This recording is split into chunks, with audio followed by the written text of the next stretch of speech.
देखिए, राजनीति पूरे मामले में जारी है। हावड़ा हिंसा पर बीजेपी और टीएमसी के बीच वार पलटवार का दौर भी जारी है। एक तरफ शुभेंदु अधिकारी, नेता विपक्ष, पश्चिम बंगाल में प्रेस कॉन्फ्रेंस कर रहे हैं, सीधे ममता बनर्जी को जिम्मेदार इसके लिए ठहरा रहे हैं। तो ये बता रहे हैं हिंसा पूर्व नियोजित साजिश थी, ममता सरकार इसको रोक पाने में पूरी तरह से फेल रही है। शोभा यात्रा में हथियार क्यों लहराए गए, तो ये टीएमसी की ओर से, आप देखिए अभिषेक बैनर्जी की ओर से प्रेस कॉन्फ्रेंस किए जा रहे हैं और ये आरोप बीजेपी पर लगाए जा रहे हैं। यानी कि बीजेपी और टीएमसी के बीच में, आपको बताते चले 2024 का इलेक्शन नजदीक है और वहां पर कुल है 42 लोकसभा की सीटें। 18 बीजेपी ने जीती थी, 22 टीएमसी ने जीती थी। बाद में 2 बीजेपी के नेताओं के पार्टी में शामिल हो जाने के बाद उपचुनाव होते हैं, दोनों ही सीटें जीत लेती है टीएमसी। इस तरह से कुल 24 सीटें अभी उसके पास है, 16 बीजेपी के पास है। लेकिन 2024 के मद्देनजर बीजेपी टीएमसी ने अपनी पूरी ताकत झोंक कर रखी है। राम के नाम पर कुछ भी बर्दाश्त करने को बीजेपी तैयार नहीं, इसी वजह से ताबड़तोड़ हमले किए जा रहे हैं टीएमसी के ऊपर। तो टीएमसी की ओर से सवाल पूछे जा रहे हैं, हथियार लेकर राम का जुलूस क्यों निकाला जा रहा है। लेकिन आपको यह भी बताते चले, मुर्शिदाबाद जिले में सागरदेगी उपचुनाव के नतीजों का ऐलान जब से हुआ, उसके बाद से बीजेपी और टीएमसी दोनों के ही बीच बेचैनी का दौर भी देखने को मिल रहा है। यही कारण है कि सीधे आपके पास आते हुए गुप्ता जी, चूंकि टीएमसी से भी ये सवाल होगा विवेक गुप्ता जी, और सवाल बीजेपी से भी होगा। उपचुनाव के नतीजे आए, कांग्रेस पार्टी जीत गई, तो एक बेचैनी भी है क्या कि आगे न जाने क्या हश्र हो जाए, इसी वजह से तुष्टीकरण की राजनीति। नहीं चित्रा जी, ऐसी कोई बात नहीं है। चुनाव है, चुनाव में एक दल जीतता है, एक प्रार्थी जीतता है, कई लोग हारते हैं। हमने अपना कैंडिडेट दिया, हमने लोगों तक अपनी बात पहुंचा। शायद इस बार लोगों को हमारी बात पसंद न आई हो, मगर यही लोगों ने हमारे को इसी सीट को कई ज्यादा मार्जिन से 2021 में जिताया था। कुछ ना कुछ हमारी लोकल लीडर्स में कहीं ना कहीं कुछ ना कुछ चूक जरूर हुई है। दीदी ने अब उस पूरे इलाके की कमान अपने हाथ में ली है और हम ज्यादा मेहनत करेंगे, अगली बार ज्यादा वो करेंगे, लोगों तो ज्यादा जाके अपनी बात रखेंगे। हार जीत का इन सबसे कोई लेना देना नहीं। मैं अभी एक्चुअली बार बार क्या हो रहा है, ऑडियो में कुछ वो हो रही, मैं आपके पैनलिस्ट क्या बोल रहे हैं मैं सुन नहीं पा रहा हूं। मैं इतना जरूर कहना चाहूंगा कि शुभेंदु अधिकारी जी तो एक ही रट, जिस दिन से वो 2021 से वो एक ही रट, वो हर चीज के लिए। मैं तो आपका स्वामी दीपांकर जी का धन्यवाद देना चाह रहा हूं कि बिहार, महाराष्ट्र, जहां दंगे फसाद झगड़ा हो रहा है, उसका दोष ममता बनर्जी पे नहीं आ रहा है। नहीं तो शुभेंदु अधिकारी जी का अगर बस चले तो पूरे भारतवर्ष में क्या, लक्षद्वीप, अंडमान, जहां गड़बड़ी हो, सबका दोष ममता बनर्जी पे मरते हैं।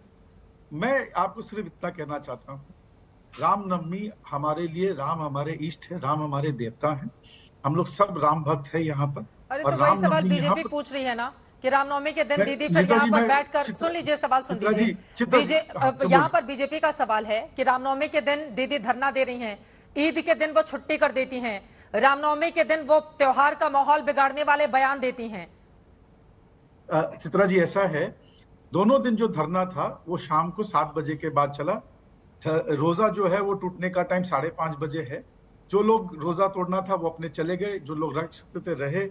रामनवमी के दिन जैसे हम लोग, हमारे जैसे बहुत सारे कार्यकर्ता अपने अपने इलाके में प्रोग्राम कर रहे थे।